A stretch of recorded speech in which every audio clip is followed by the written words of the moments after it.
Welcome and bienvenue. I am Barrington Walker, Vice Provost for Equity and Inclusion and a Professor of History at McMaster University and Vice Chair of the Board of Directors of the Federation for the Humanities and Social Sciences.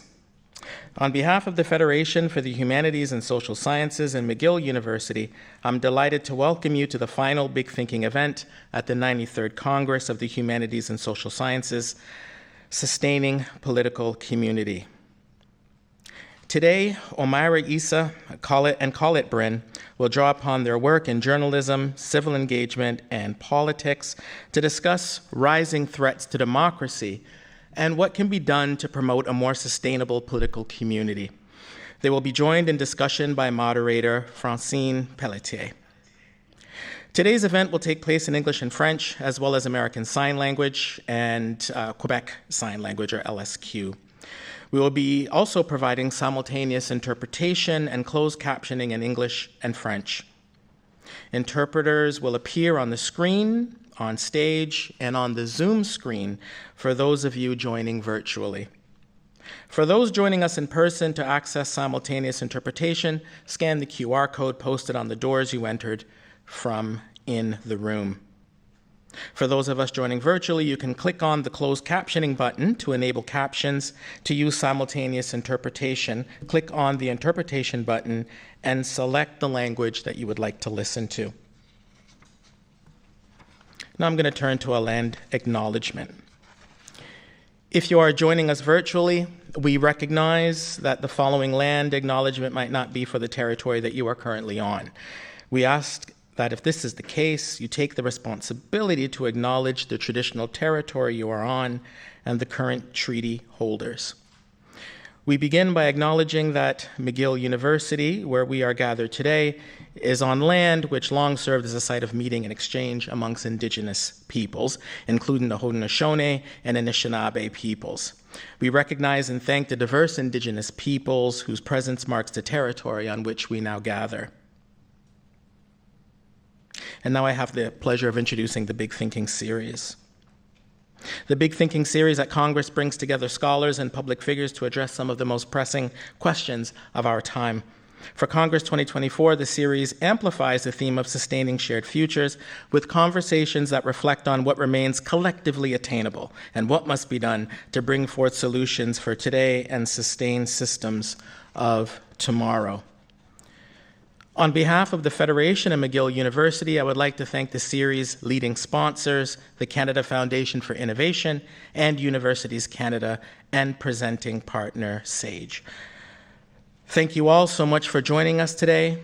Please welcome Gabriel Miller, President and CEO of Universities Canada, who will introduce today's conversation.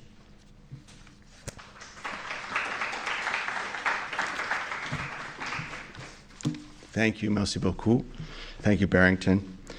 This event has special meaning for me because for the previous 7 years of my career, I was the CEO of the Federation for the Humanities and Social Sciences and intimately involved in the planning and organization of Congress.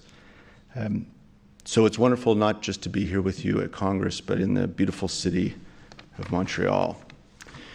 Le Congrès est le plus grand rassemblement d'universitaires au Canada et l'un des plus grands au monde. C'est incroyable. Nous avons beaucoup de chance d'y participer. Ce rassemblement réunit les personnes les plus aptes à tenir d'importantes discussions sur sujets d'actualité, à échanger une diversité d'idées, à établir des partenariats et à contribuer à bâtir l'avenir du Canada. Because I haven't been as busy at Congress this year as I typically have been, I've had the chance to reflect a little bit on the event, and it always takes me back to when I first discovered it and walked onto my first Congress at then Ryerson University in Toronto. And I'd heard stories about this event that could attract 10,000 people in 60 or 70 different scholarly associations and last 7 or 8 days. And I thought, that's not a conference that I've ever seen. It must be something very unusual. And it is. Congress is a very unique event. And for 90 years, through world wars, through depressions, through injustices and conflicts, Congress has continued and created spaces for scholars across the country to help us understand our world and our country and ourselves in new ways. I think that's vitally important work. And I want to just say, from a personal point of view, how much I appreciate the work of the small team at the Federation, who worked very hard over many, many years to make Congress possible. And in addition to that, our scholarly associations, which I believe are a real jewel in Canada, almost entirely driven by volunteers from the academic community themselves. So thank you for your work. I'm very proud to have worked with you and looking forward to many more years of attending and supporting Congress. This year's theme is timely. Canadians are facing tough social, economic, environmental, and technological challenges. We are facing rising threats to democracy, fueled by political polarization and the fast spread of disinformation across society. As a global community, we share the responsibility to bring forth solutions to guide us towards sustaining shared futures.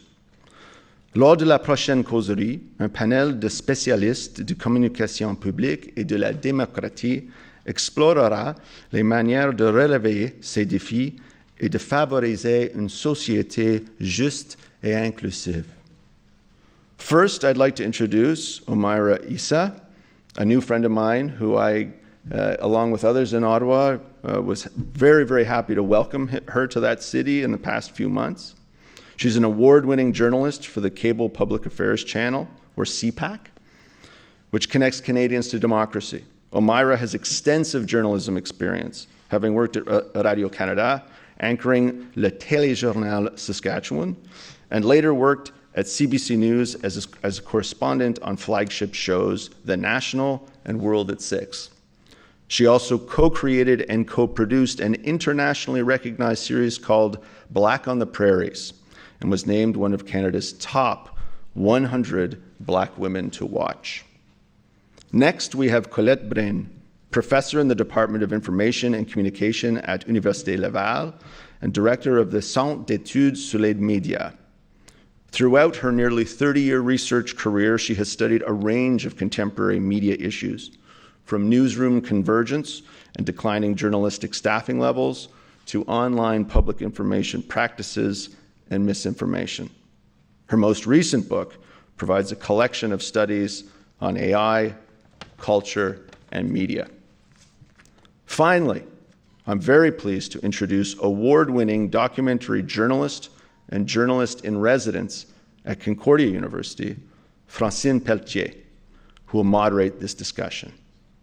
Towards the end of the conversation, they will take a few questions from the audience.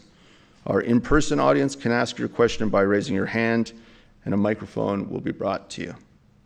Please join me in welcoming our esteemed speakers and our moderator to the stage.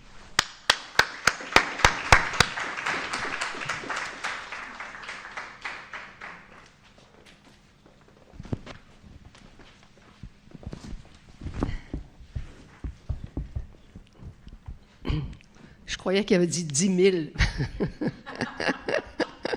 On n'est pas 10 000, mais je sais que vous êtes nombreux dans l'espace cybernétique à nous regarder. Alors, bonjour et bienvenue à cette table ronde sur je sais pas comment on le traduit, là. Je remarque dans le corridor que le Congrès a trouvé 4 différents verbes en français pour traduire le même verbe. Anglais, sustaining. Moi, je dirais pas faire vivre les communautés politiques, je dirais plutôt maintenir, mais en fait, on se prendra pas sur des pattes de mouche pour commencer. Alors, comme vous avez entendu, ce panel, cette table ronde est bilingue. Chacune des panélistes parlera la langue de son choix, anglais ou français, ou les deux dans certains cas, et ce sera la même chose pour moi. Et évidemment, vous pourrez poser vos questions dans la langue de votre choix également. La langue officielle de votre choix également. Alors, Comme vous savez, cette table ronde est dans une série qui s'appelle Big Thinking, qui se traduit aussi assez mal, Grands enjeux, qui est, je pense, un événement qui démarque depuis longtemps le Congrès dans ces rassemblements. Et ce n'est pas simplement, si j'ai bien compris, pour parler des choses fort importantes, les enjeux cruciaux de notre époque, mais aussi de faire en sorte que des gens de différentes disciplines puissent participer au même événement. Alors, je dois dire que je suis ravie d'être ici. C'est un privilège. C'est un peu intimidant, évidemment, d'être dans un des plus grands rassemblements d'universitaires au monde et certainement au Canada. Alors, on va essayer d'être à la hauteur. Je voudrais lancer la discussion de cette façon. I thought the best way to start this discussion is, first of all, to define what we mean by political community. In the 3 other events you might have participated in that were held during this Congress, Sustaining Nature, Sustaining Culture, and Sustaining AI, Artificial Intelligence, it's pretty clear what those terms mean. Everyone has a pretty clear idea of nature, culture, and artificial intelligence. But political community, at least this is how I feel, is not something quite so clear-cut. So I thought it would be a good idea to tell you what we think we're talking about when we talk about political community. So I think the best way of thinking about political community, and that's my 2 cents, is to talk about it in terms of political engagement that I define in the following manner. Everything from members of a political party, like-minded activists that can be part of a group or not, citizens who vote, and also people who communicate political messages on social network. Those are all political communities. It is, in my view, the desire to engage in political discussion in order to influence the society we live in. The other thing I thought would be helpful before launching into our discussion is to notice that contrary to the other 3 big thinking events, nature, culture, and artificial intelligence, we don't think of political communities as threatened. We certainly are used to thinking of nature and culture in Quebec. That's a big subject of discussion, the threat to culture, to French culture, and artificial intelligence, of course, is not so much that it poses that it is threatened, but that it poses a threat. But so I decided this would be my first question to our panelists. Do you think that the political community or political engagement is threatened today? And if so, how and why? Omayra? Thank you, Francine. I would like to thank Congress, of course, for the invitation and the kind words. I think my answer to your question is yes. Is political engagement threatened? Absolutely it is in this moment. And let's talk about technology and the polarization of discourse in the digital age. As a journalist, every day I see this, right? And we see it too in our daily lives, how people are on their devices and create digital spaces that in many ways are echo chambers that resonate with what they already believe. And that, in many ways, creates a certain dissociation from place, right? Because when we talk about political organizing, political engagement, political community, a community is attached to a place. And in the context of digital spaces, that is in many ways at stake. And of course, coming with that is disinformation and misinformation. Democracy, which has been the consensus of how societies, particularly Western societies, have organized themselves historically, is deeply at stake in the moment we live in. And I mean, let's be frank, right? our experiment with democracy has not been smooth. There's been very much limitations, right? Democracy, often when it is evoked, we have to think about who is excluded from the democratic process, right? And we know that historically it's communities that are marginalized. Women have historically been, in moments, also excluded from the democratic project. And I'll just say one or two more things, and just to open up a bit of the conversation here. As we think about undemocratic political movements right now, we see them at stake in Europe, in North America. We're seeing the wide rise of the far right, which in many ways refutes facts. And when we don't have consensus on facts, then we don't have consensus on truth.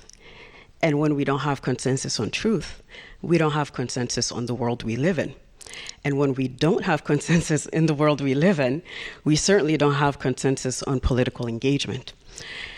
I think what is at stake in this moment, in terms of the threatened moment around political engagement, is our ability to live in a safe world. A recent, and I'll just share a couple of data here for you, a recent poll by Abacus that was commissioned by the organization I work with, showed that more than 3/4 of Canadians are concerned about disinformation and consider it to be one of the biggest threats to Canada. Canada's security, Canada's sense of itself, Canada's myth about itself, how Canada organizes itself economically, politically, socially, philosophically, culturally. And more than 7 in 10 Canadians are concerned about the state of Canadian democracy. We know that means trust in institutions are eroded right now. I'm just coming from Ottawa, and foreign interference is at the forefront of everybody's mind because it goes and points to where we are as a country and what many of our governments are having to deal with right now, and our citizens.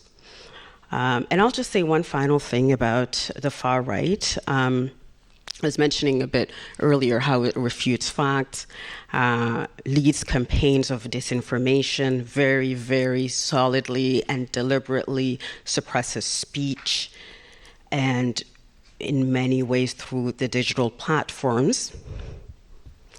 The major big tech companies, and we've seen this historically, that, say, a genocide of the Rohingya was actually in many ways facilitated by Meta, right? So those are the facts of the world we live in. And that is the threat we are faced with right now as we think about our political communities. Thank you. Colette? Merci. Je vais parler principalement en français, but I might go back and forth to English occasionally. Merci beaucoup pour cette invitation. Je suis très honorée. Je ressens beaucoup de privilèges d'être ici. Je suis membre de l'Association canadienne de communication et je participe au congrès depuis mes études de doctorat, donc ça fait très, très longtemps. Et j'en reviens toujours pas qu'on m'invite sur cette scène. Je suis plutôt habituée à être dans la salle.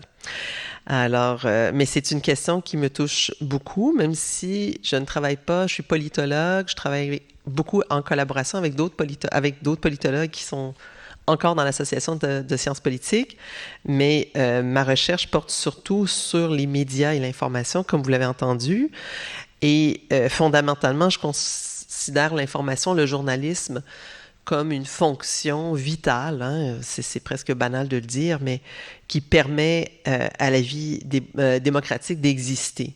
Et je m'inquiète beaucoup du déclin de cette activité, du journalisme tel que je l'ai connu, qui effectivement s'est exercé dans un certain confort matériel avec des moyens jusque dans les années 80-90, beaucoup moins maintenant. On cherche un modèle économique pour faire vivre le journalisme, mais aussi avec énormément d'inégalités. Hein. Il n'y a pas eu d'âge d'or dans le journalisme. Ça fonctionnait, le journalisme, le système politique, grâce, je dirais, à certaines inégalités, à certaines exclusions, et dans ce sens-là, je pense que le monde numérique, le monde dans lequel on vit, a en fait facilité certaines formes d'engagement politique. Quand on parle des bulles, des chambres d'écho, des bulles filtrantes, ces termes-là sont parfois contestés en disant oui, mais il y a des contre-discours, il y a des voix qu'on n'entendait pas. L'organisation des personnes, des groupes, des communautés autochtones s'est faite énormément grâce aux médias sociaux, y compris Facebook, que je ne défends absolument pas. Je dénonce fermement toutes les actions de Meta en termes d'accès à l'information, y compris le blocage des nouvelles au Canada. Mais c'est aussi un espace que les gens se sont appropriés et qui ont permis d'exprimer des identités, d'exprimer des voix, des discours, des lectures du monde différentes qui sont positives, qui sont bonnes pour ces groupes et pour nous tous. Je pense qu'on est dans une période de transition où on doit apprendre à conserver ce qu'il y avait de bon dans l'ancien monde et à intégrer ces nouvelles réalités. Mais effectivement, comme Omayra l'a dit, on vit dans un espace qui est encore très inégalitaire et où s'exprime énormément de désinformation. Bon, je m'interroge toujours quand on pose la question aux gens, quand ils sont inquiets par la désinformation, ça peut vouloir dire tout simplement, on dit du mal de nous. On dit du mal de nous comme groupe, on dit du mal de nous comme institution, donc c'est de la désinformation. Parfois, je ressens ça, mais on a du mal, en tout cas, à s'entendre sur les faits, effectivement. Et le journalisme, avec toutes ses imperfections, était, et je dis bien était, le lieu où on pouvait au moins discuter sur les faits, et l'est de moins en moins. Je pense que et je constate chez les plus jeunes générations qui n'ont pas été socialisées au journalisme tel que nous le connaissons, qui ont du mal à comprendre ce qu'est le journalisme. Le journalisme peut parfois être de l'opinion, peut parfois être des prises de position, mais le plus souvent, la fonction du journalisme dans une démocratie, c'est d'écouter, de donner des espaces à des voix qui peuvent être discordantes et essayer de trouver un terrain commun. Et ces terrains communs-là sont de plus en plus difficiles à trouver, je pense, dans l'espace actuel qui est extrêmement fragmenté, où chacun, effectivement, peut trouver une communauté virtuelle qui correspond à ses croyances et aussi où l'information circule extrêmement rapidement. Je pense qu'une grande donnée importante pour la démocratie, pour la communauté politique, si on peut l'appeler comme ça, c'est le temps de réflexion, d'écoute, d'essayer de trouver un terrain commun. Et j'ai l'impression qu'on va... Bon, c'est peut-être aussi parce que je vieillis, mais je pense que c'est vrai aussi que tout va beaucoup trop vite et que la pression à l'immédiateté, surtout dans un environnement technologique qui se transforme rapidement, donc l'importance de suivre le train de la technologie ou d'embarquer dans le train de la technologie, même être au-devant des changements technologiques, nous fait perdre un peu de vue des besoins humains plus fondamentaux qui sont ceux, tout simplement, de se retrouver ensemble dans une salle, de partager un repas, de s'écouter et de prendre le temps. Et ça, je pense que le journaliste peut faire partie de la solution. Je considère certainement ces deux personnes comme faisant partie de cette solution. Mais c'est très, très difficile de s'élever au-dessus du bruit, de la haine, de la colère, des émotions très, très fortes qui sont vraiment amplifiées dans l'espace numérique pour essayer de réfléchir ensemble. Bon, alors essayons de déchiffrer tout ça, parce qu'il y a beaucoup de pain sur la planche, là. Il y a beaucoup de choses qui ont été mentionnées, la désinformation, la polarisation, l'exclusion, la haute technologie, etc. Comme on est tous sur cette scène des spécialistes un peu dans les médias, parce qu'on le pratique ou parce qu'on l'étudie. J'aimerais commencer avec ce que vous disiez, Colette, parce que par rapport à les médias traditionnels versus les réseaux sociaux, c'est-à-dire qu'il y a c'est la grande révolution, n'est-ce pas, qu'on vit depuis au moins 15 ans et qui, je pense, on ne sait pas encore assez à quel point ça a tout bouleversé. J'aime beaucoup la façon, l'ancien éditeur de The Guardian, qui s'appelle Alan Rusbridger, a écrit un livre formidable là-dessus, qui s'appelle Breaking News, je pense, qui explique comment on est passé de the elite mentality to the club mentality to the mob mentality. C'est-à-dire que jusqu'à récemment, jusqu'il y a une quinzaine d'années, les médias traditionnels étaient gérés par une poignée essentiellement d'hommes blancs d'âge moyen qui se rassemblaient tous les jours pour décider ce que vous alliez lire le lendemain matin. Hein? On choisissait pour vous les nouvelles que vous auriez déposées sur votre perron. Et avec l'arrivée de l'Internet, avec la révolution numérique, tout ça a changé. Les réseaux sociaux font en sorte que tout le monde maintenant a le droit au chapitre. Ce n'est pas un petit club qui décide. Beaucoup de gens peuvent avoir leur mot à dire. En principe, c'est une révolution extraordinaire. C'est une révolution démocratique parce qu'on permet à plus de gens de s'exprimer. Et en même temps, ça crée de très graves problèmes. Alors, j'aimerais vous entendre. I would like to hear you both on the whole question of what is your evaluation of social networks, the impact of social networks on democracy, on media as a whole, and on people for that matter? Omayra? I think that's a really good question.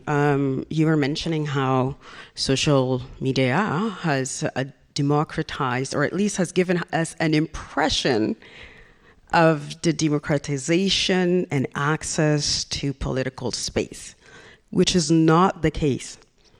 This is very much what the ideal was when Meta, Twitter, all these major social media platforms were at the heyday of what they were supposed to do. You know, everybody was excited. You can organize Idle No More movements. You can organize, in many ways, also BLM movement. Most recently, although of course the BLM movement didn't just start in 2020, some people think it did, but it's been a long-standing tradition of Black organizing and political organizing.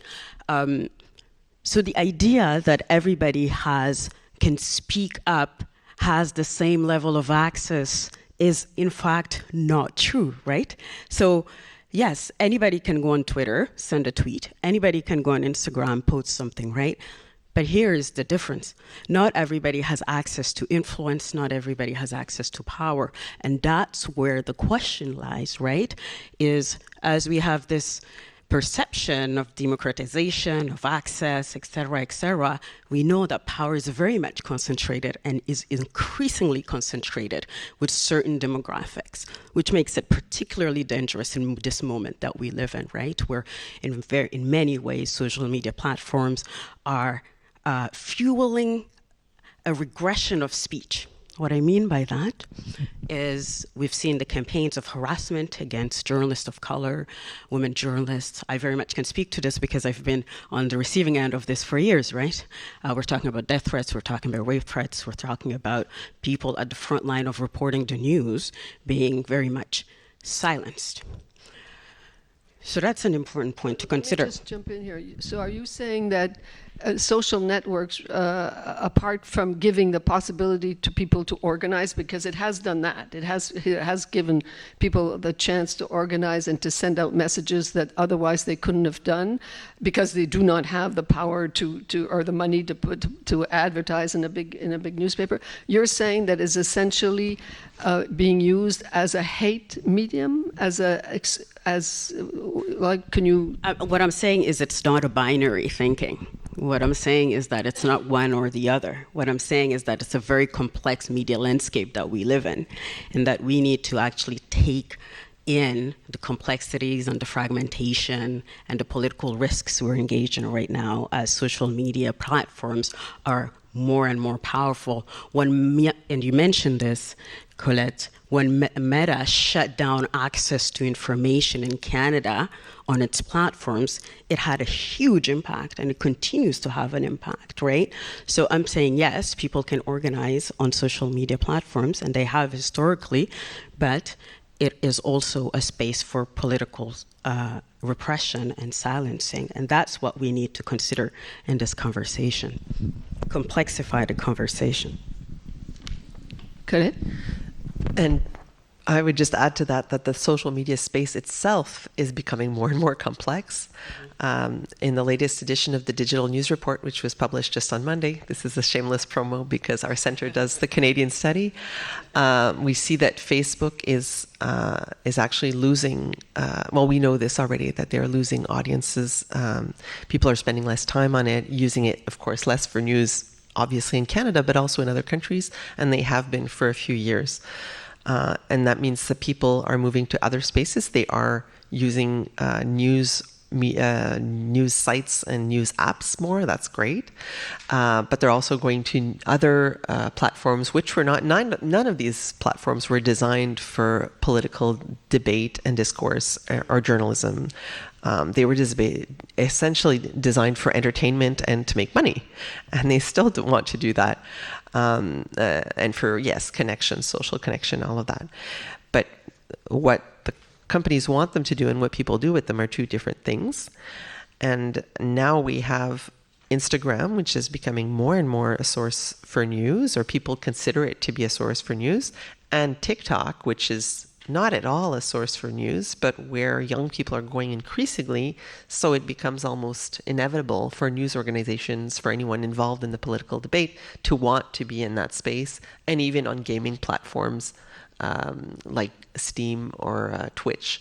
Well, maybe not Steam so much. So it becomes really complex to navigate, especially as a person who is not born with social media. And I think even for younger people, to navigate that space and say, okay, what is the best use of this environment as a citizen who has to, I'm thinking of my children who are in their late teens and early 20s, and my students who are the same age. What does it mean to be a citizen? What does it mean to engage with the world in these different spaces, and how do you do it? Because it's so chaotic and there is so much disinformation and hate. And I think most people are looking at this space and just saying this is too much, and a lot of people are dropping out of political debate and political engagement completely. And that's, of course, all the hate and the radicalization really worries me, but people dropping out worries me more. So you're saying that it is the way that social networks are going, it is a threat to political community and democratic engagement. Yes, I think you could say that. Right. I wanted to hear you about polarization, because that's also something that we hear all the time, that the polarization of discourses with no in between. What do you understand? First of all, I think it's a vague term. It's never defined, but the media uses it all the time. What do you understand as Omayra as being polarization, and is it a threat? I think that's a really good question to ask. What do we mean by polarization, and have a common understanding of the terms we're working with. So to me, polarization, the way I'm thinking about it and the way I consider it and the work that I do, is how in many ways people are entrenched in their opinions, and they are in very many ways divorced from what other people are thinking. And so there's echo chambers in the digital spaces, which, okay, when you think about it, you open your Twitter or X, on your phone or your tablet or your Meta, etc., whatever it is, right? Or you go to specific news sources and not engage with other news sources, but just news sources that agree with your political ideas and values. That too is polarization. And historically, when we think about journalism, it has allowed for us to have a way of consuming information, I would say pretty much in a consensus kind of way, right? And then we can ask the question, what was the consensus then? We very much know that the consensus then was calling on to objectivity, and we know that objectivity does cater to a certain level or a certain demographic, right? And that it entrenches power that already exists. That being said, Is polarization a threat? Absolutely, it is a threat. So this is the way I see it as being a threat in our political space and in our country right now. I'm going to refer to foreign interference because right now there is the Commission OG on foreign interference into Canada's democratic institutions, including our most recent 2 federal elections. If you are not following the OG Commission, please do, because it concerns you. If you are not reading about how other states, including China, India, Pakistan, are interfering in Canada's democratic process, please do start reading about that because it concerns you. And so how are they doing this? They're doing this through social media channels, through disinformation campaigns, through all different kinds of ways, right? So we have platforms like, say, WeChat that actually target specific diasporic communities. That too is part of the polarization, right? Our diasporic communities having access to the same informations that other communities are in our country.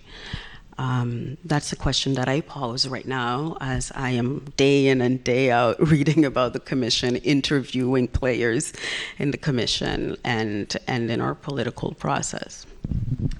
Thank you. Colette, Omayra has spoken a lot about consensus, and you were talking about how traditional media's traditional role was to bring people together, with this, form a consensus in a way.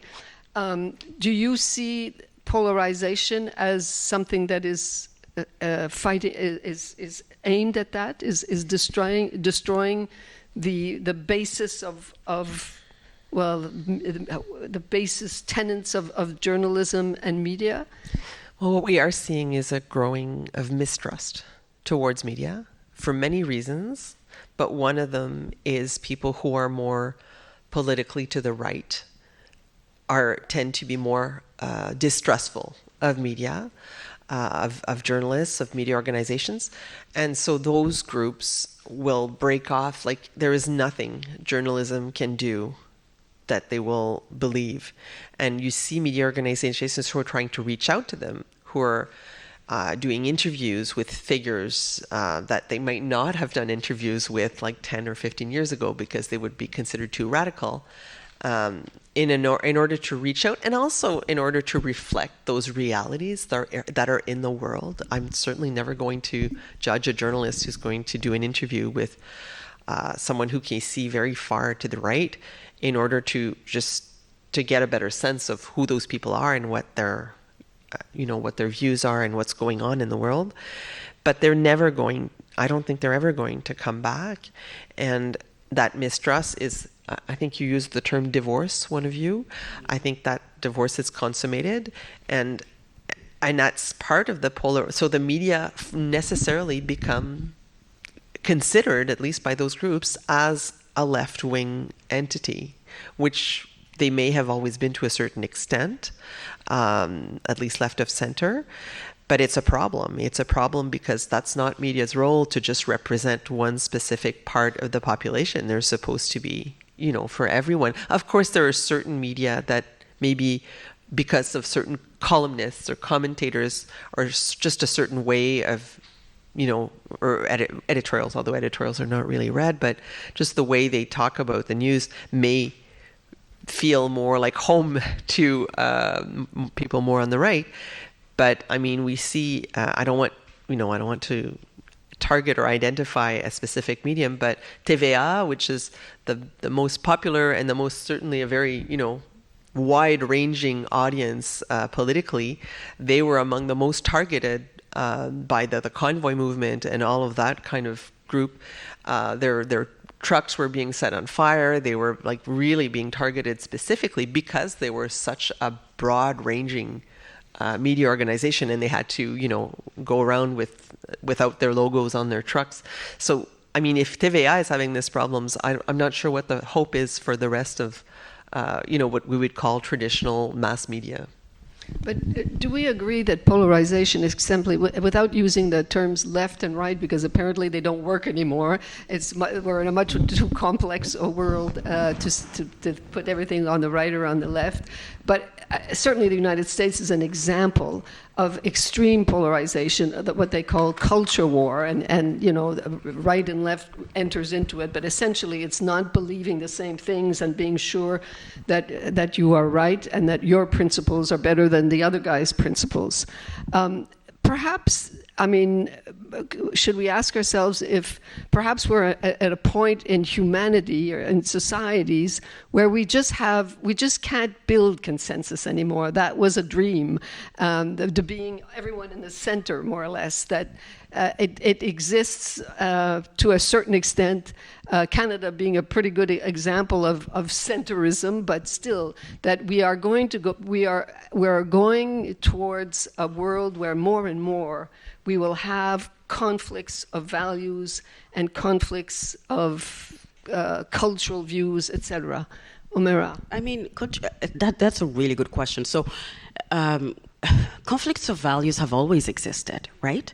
For as long as human beings have been organizing themselves politically, there's been conflict of values. And Gabriel Miller was mentioning in his speech, and I think rightfully so, that Congress, for example, creating spaces even during world wars, right?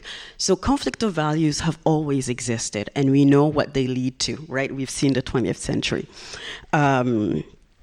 And the loss of life. So I refuse to accept that we live in a world where consensus cannot be built, because that means that we live in a world where we cannot agree that climate change is happening, that we cannot agree that human rights have got to be protected. If I wake up tomorrow in a world where consensus cannot be built and is not built, then I have no reason to be a journalist, right? Because the role of the journalist is not just to gather news and information. And that's where I think the profession of journalism has a major responsibility in the 21st century, which is not just to gather information and news like it has historically done. Right now, journalism is faced with the importance of giving context to the news and to the data and to the experiences of people. And giving that context is how we're able to face some of the most incredible challenges we're faced right now, right? Mass migration, pandemics, democratic projects and institutions being in crisis, young people feeling completely pressed out of our economic system, unable to think of life beyond the day-to-day. The idea that you can buy a house is now dead, right? For young people. If we're not able to have a consensus on those major issues that we're faced as societies, then certainly we're not able to organize political communities, and certainly we're not able to have conversations like these. So I would just like to jump in with a little bit of hope here, because I agree with everything you just said. I want to speak about hope too. I hope we get that. Yeah. Because what we're seeing in the data from the Digital News Report and other studies as well is that, yes, there is polarization. There are groups who are disconnected, who are, disenfranchised. But there is an appetite for what Omayra just described. I mean, not all the doom and gloom, but the part about context and providing, a sense of understanding of what's going on in the world, and a sense that there are paths forward with all of these very challenging issues. And I see it every day in journalism. I watch, traditional television, I read newspapers, I'm in all of those dinosaur media, and I see everyday examples of journalists who are helping us do that. But not everyone seems to realize that this exists. So there needs to be kind of better channels to the audience and better ways possibly of packaging those contents and channeling those contents to people, so that people feel that empowerment that they can do, or they can be part of that discussion. They can be part of that. So I see a lot of appetite for context, for informed, diverse perspectives on the news. This is all things we're seeing in our studies from the population. There is a craving for that. And we shouldn't be, listening only to the loudest voices and the angriest voices, although some are very right to be angry. But we should also pay attention to those who don't necessarily speak, but, that can be part of the conversation as well. Alors, peut-être qu'on peut prendre les 5 dernières minutes qui nous restent avant, ou 4 dernières minutes qui nous restent avant d'ouvrir aux questions, en essayant de voir vous avez commencé à en parler, les solutions. Alors, parlons évidemment des médias, puisque c'est notre sujet par excellence.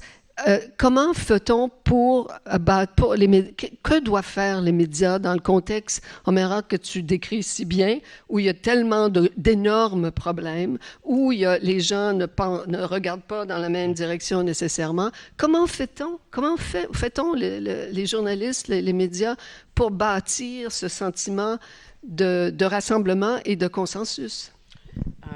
Merci beaucoup pour la question. Alors moi, je pense que la question de consensus et les solutions auxquelles on peut penser ne sont pas uniques, et on doit en fait ouvrir le dialogue à différents groupes, historiquement exclus par exemple, qui ont beaucoup de choses à nous dire, à nous apprendre. Let me speak from one space, or a couple. We all speak from experience, right? Personal experience, in the hope that what we gather through information, reading reports, etc., will allow us to speak beyond our personal experience. So let me speak from my personal experience for a quick moment in the hope to open it up a bit more. I'm a Black woman. Black people have historically known the weight of the violence that we live under, but that has not stopped Black communities throughout history from thinking beyond the violence and redefining life outside of violence. I think connection to each other is incredibly important, and that's the role of the media. Historically, there's always l'adage de, if you want to know what's happening in your village, listen to the village storyteller. The village storyteller is the journalist, is the artist, is the creative, is the thinker, right? People who have a perspective, an ear to the ground, are able to tell us who we are, what we're thinking about collectively. As I think about connection to each other in our societies, in Canada, in our country, I think about connection to the land, to the waters, and I think about the crucial role of a healthy media ecosystem, the importance of a strong journalistic practice, and the importance of protecting journalists, particularly in this moment. And I'll just say one thing. We can't talk about, in many ways, this moment without mentioning artificial intelligence, right? And artificial intelligence, I think the jury is still out on how it will help us or how it won't, right? And again, I don't think it's a binary conversation. But we will see how our jobs will adapt, our thinking will adapt, our discoursing will adapt, our speech, our language will adapt, the way we consume media. I think thinking of traditional media, honestly, is no longer useful for us. Because I think the world we live in is in a world where artificial intelligence creates articles that you read in your newspaper, right?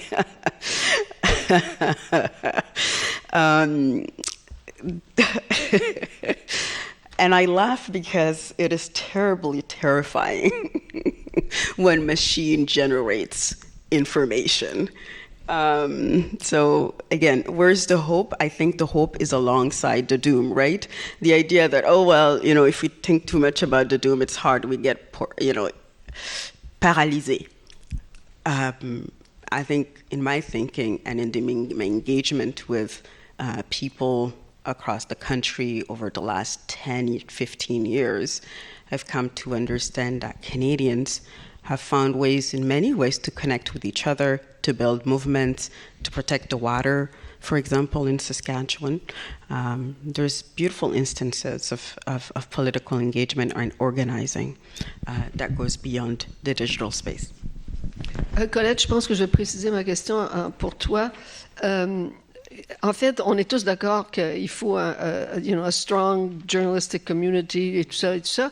Mais comment fait-on pour garder la crédibilité des médias qui sont là? Les jeunes ne lisent pas les journaux que nous lisons, ne sont pas au rendez-vous du téléjournal, et c'est pas nécessairement parce qu'ils sont conspirationnistes puis sont tous sur Facebook ou autre chose là. Donc, il y a une perte de crédibilité des médias traditionnels, et on est d'accord qu'il y a un rôle fondamental pour rassembler les communautés politiques ou autres. Alors, comment fait-on? Ben, je voudrais dire que le journalisme, c'est pas seulement les médias traditionnels tels qu'on les connaît. Il y a des médias émergents qui font un journalisme émergent, ou enfin digital first, qui font un travail remarquable et qui sont souvent moins... on en parle moins dans les médias traditionnels, mais qui ont parfois des auditoires aussi importants que certains médias dits traditionnels. Donc, je pense que cette distinction-là est de plus en plus brouillée, d'ailleurs. Je pense que pour ce qui est des jeunes publics, il faut aller à leur rencontre, il faut les écouter. Il faut... Je pense que c'est comme pour l'enseignement universitaire, en fait. Notre attitude par rapport aux jeunes a beaucoup changé. On est beaucoup plus... Bon, regardez, moi, j'arrive, j'essaie de me présenter comme une sage parce que je commence à avoir l'âge pour le faire, même si je me trouve pas si sage. Mais on est dans une posture de dialogue. Alors, vous connaissez beaucoup plus, là je parle à mes étudiants, vous connaissez beaucoup plus TikTok que moi. Dites-moi des choses sur comment vous vivez cet espace-là, et moi, je vais vous le réinterpréter en fonction de ma connaissance peut-être un peu plus historique, un peu plus théorique, et puis mon connaissance de l'ancien monde. Et on doit travailler comme ça dans l'intergénérationnel. C'est très difficile à faire, évidemment, dans le contexte de précarité du travail journalistique aujourd'hui, où aussi beaucoup de personnes qui sont détenteurs de sagesse quittent parce qu'il y a des indemnités de départ, parce qu'ils se sentent plus à leur place dans l'environnement, justement, avec l'intelligence artificielle et tout ça. Et il y a une perte de richesse dans le milieu professionnel. Mais je pense qu'il faut vraiment aller à la rencontre du public. Il y a des événements comme le Festival international de journalisme à Carleton-sur-Mer, en Gaspésie, qui est extraordinaire parce que c'est un lieu de contact direct avec le public. Je pense qu'il faut multiplier ce type d'échange-là et être vraiment à l'écoute des gens, et de dire, ben s'il y a des choses que vous aimez pas dans le journalisme, ne pas avoir une posture défensive, ne pas dire oui, mais on fait ci et ça.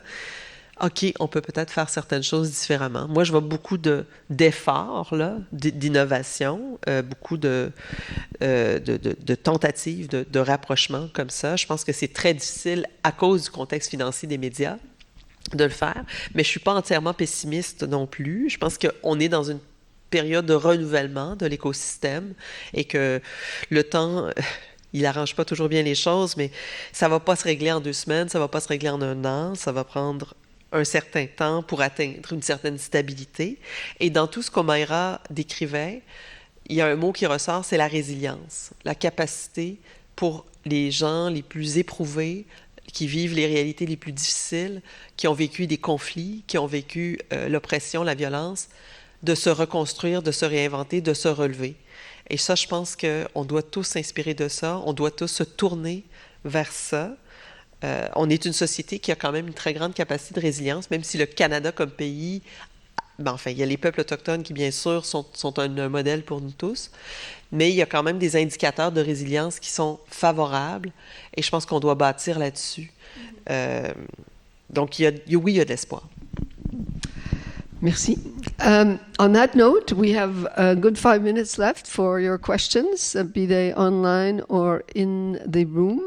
I think someone is going around with a microphone or I'm not sure. Yes? Please identify yourself, and I can't see very well. And yes, you have a question? On the topic... Sorry, we can't hear you.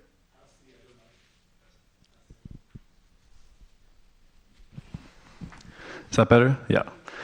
On the topic of fact-checking and disinformation, we see a lot of platforms placing advisories on social media posts, podcasts, and other media if they're supposedly spreading misinformation, as well as third-party websites that compile articles and kind of rate their validity. Do you think this is an effective strategy to stifle misinformation?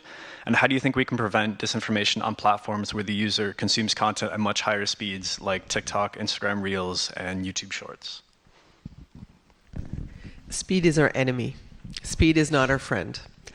Fact-checking was developed even prior to the pandemic, during the start of the fake news social panic almost. So there has been a lot of development. It existed before, especially in the US, like around elections and that kind of thing, but also in Canada. And fact-checking has become, it's still incredibly useful, but it's the kind of task that is so huge and so it's impossible to fact check at the same speed as, disinformation just by its own nature is, you can create it, you can produce it so much more quickly. So I think the only thing we can do is, let people know that you have to be skeptical of things you see on social media. You have to stop. There's this program that's called 30 Seconds Before You Believe It here in Quebec, and just stop and think, like, where is this coming from? Do you know where this is coming from? Does this seem too good or too crazy to be true? And look around if other media are doing the same thing. There's like these good practices, like for citizens. I don't think journalists can do the job by themselves. And we also see adverse effects of fact-checking. There are now like these more dubious groups who have their own fact-checking organizations, their own facts or alternative facts. So fact-checking is not, a blanket solution. And I would just say speed is our enemy. I think we need time, and I think that needs to be said again and again, that to make sense of things, we need time, we need multiple sources, we need, you can't figure out what's going on in a breaking news story when there's a shooting somewhere. You're not going to know all the information in 30 seconds. It's impossible. So we just need to learn that. I'm glad you mentioned the identification of what could potentially not be true, right? And what could potentially be a misinformed or disinformed piece of information or news item, right? And that will become more and more relevant and important with the advent and increased use of artificial intelligence. I was speaking very recently in the process of documentary working on how for a lot of the social media platforms and the leading thinkers around artificial intelligence, that identification part becomes fundamental, because as machine learning and generative AI, pushes out information, it's going to be even more important to identify, oh, this was actually created by a machine, or this was written by a human being who, called two sources to fact check, right? The information. Is it enough? At least part of it. Of course, it's not enough, but at least couched in that is a certain level of accountability and a certain level of transparency. And in this moment of mass confusion, because of everything we talked about, and mise en cause des faits, and alternative facts, etc., that becomes even more fundamental and even more important. I worry a lot about young people, not because I'm like older and I worry about them, but because I think they are not given the tools that we had. In university, you can go into libraries to research information for writing your essay. Now young people are writing essays with ChatGPT, right? So I worry because I feel that we are failing younger generations. That being said, young people are incredibly smart and savvy. And when they're on TikTok, they know what's happening in the world, right? Just like their grandparents who are listening to the radio. Is there another question or other questions?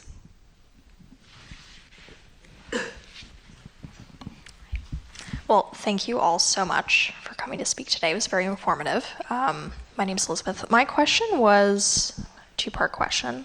So relating to the rise of populism that we're seeing globally with different political parties, How do you find that connects to, just on a side note, I saw this documentary called The Social Dilemma. I'm sure some of you have seen it, where they discuss at one point the connection between millionaires and billionaires who essentially make large purchases to tech companies to have influence of ideas over like 5 or 10 years over millions of users, right? Very much behind closed doors. We don't know what those things are per se, but I think those influences will have significant impacts that we have never seen before globally, right? So I suppose my question is, how do you believe that will impact the journalism field, Canada, and how can we create more transparency and reporting on these prevalent issues? Can I just ask you to be a little more precise? I'm not quite getting what you mean by the influences. Can you just give us an example? Yeah, of course. So, for example, and this was just a very small snippet that I had learned about through this documentary, but essentially it was that now what we see happening is whether it's through the purchase of a product or to spread a certain ideology, like it could be political, an individual with a large sum of money could pay a tech company to propagate that ideology on social media very gradually over time, over the period of a few years. Does that help? Yes. Okay. I mean, I'll just jump in very quickly, Colette. That's what I was mentioning when I talked a bit earlier about how we have this idea or illusion that social media has democratized access to political space, when in fact it is not.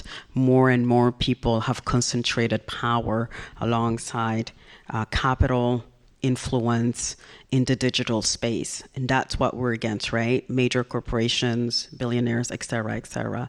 So that's what I was mentioning earlier. And that is a big conversation that needs to happen, because it goes back to democracy, and it goes back to fairness, and it goes back to equity, it goes back to citizenry and the protection of our citizenry. It goes back to fundamental questions about how we organize our societies outside of the digital space, with the understanding that the digital space and the actual space, political space, are interlinked. Last word to you, Colette. Oh, that's a lot of pressure. I don't know. I mean, these platforms are owned by billionaires, right? So that's maybe a little more transparent. I mean, when we see what Elon Musk is tweeting every day, we kind of see some of that, influence wielding. It's a little like owners of newspapers of yesteryear who were buying newspapers for influence, right? Not just to make money. And in some cases, it's much more clear what they're doing than others. But we have to be cognizant of that. Cognizant? Yeah, cognizant. What comforts me is that I think people are not completely, blind to that. When we do surveys, we see that people are aware that, they have a very negative view of these social platforms and the kind of power they wield and the kind of influence, in terms of money is behind that. They may not be aware of all of what you're describing, and the problem of these occult in the French sense, that there are hidden forces, is that they're very hard to demonstrate and to prove with facts. So we're talking about things, and it can resemble a little bit like a conspiracy theory. Oh, well, the rich are coming for us, because we're not able to take that apart and to really show how it works. But I think we need to be vigilant and discuss these things certainly in class with our students. I find my students sometimes to be very positive about the internet in general and the digital world in general as a force for good. And I try to show them these more dark corners of the realities without negating all the good things you can do on the internet. So I just think we need to be aware, and it's not very easy for governments either, as we've seen in Canada, to stand up to these platforms. And, there needs to be more concerted efforts internationally. If I can just add my 2 cents before calling this panel to a close, I think, and this is the teacher in me is speaking, that we just need basic formation of, I'm amazed at students who think because they've read it somewhere on the internet, it's true. There's just some really obvious things that are not getting through, also political information, who has the power in society and how does it work.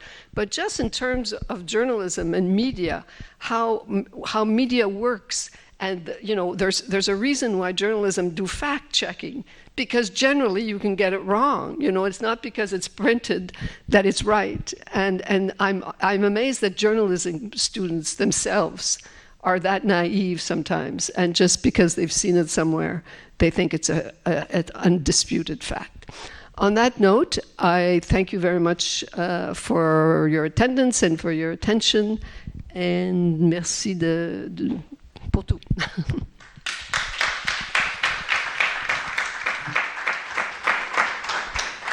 So thank you to our panelists, Omayra Issa, Colette Brin, and our moderator, Francine Pelletier, for this thought-provoking conversation. On behalf of the Federation for the Humanities and Social Sciences and McGill University, thank you to the Big Thinking Series leading sponsors, the Canada Foundation for Innovation and Universities Canada, and presenting partner SAGE, SAGE. If you would like to revisit the conversation, the video will be available on the Congress virtual platform in the coming days, where you can view it until July 31st, 2024. Today's conversation is the last of the Big Thinking events at Congress 2024. I trust you found this series of conversations as enlightening and thought-provoking as I have, as we have continued to reflect on the theme of sustaining shared futures. As Congress continues, you can participate in the conversation on social media using the hashtag Congress, and that's Congress with an H at the end. I also invite you to fill out a short survey on your experience at today's Big Thinking lecture. Using your mobile device, you can scan the QR code on the signs posted at the door to share your feedback. Thank you all for joining us today. Please enjoy the rest of your day and your remaining sessions at Congress. Merci.